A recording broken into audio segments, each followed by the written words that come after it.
Pasintabi lang po mga kapuso, medyo maselan po ang balitang ito at gabayan nyo yung mga batang nanonood.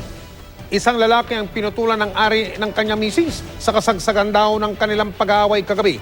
Si Steve Dailisa, naka-alerto 24.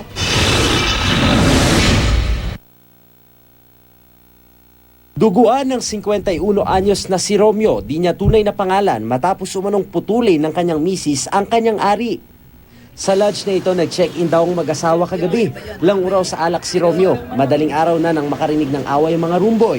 Bigla raw lumabas ang babae. Maya-maya lang, sumunod daw ang duguang si Romeo. Lasing kasi yung lalaki.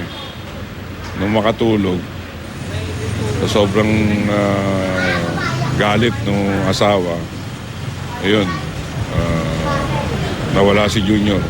Hindi rin matagpuan ang ginamit na pamputol umano. Kaagad dinala sa Pasay General Hospital si Romeo. Ligtas na siya sa kapahamakan. May possibility na na-plus siguro si Junior doon. Posible naman daw maharap sa negligence at obstruction of justice ang pamunuan ng lodge. Kaagad kasi nilang nilinis ang crime scene. Nalinis na ho agad? Opo.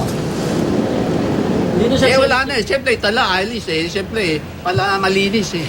Selos ang tinitignang anggulo ng mga otoridad. Posibleng maharap sa reklamong serious physical injury due to mutilation ng asawa ni Romeo.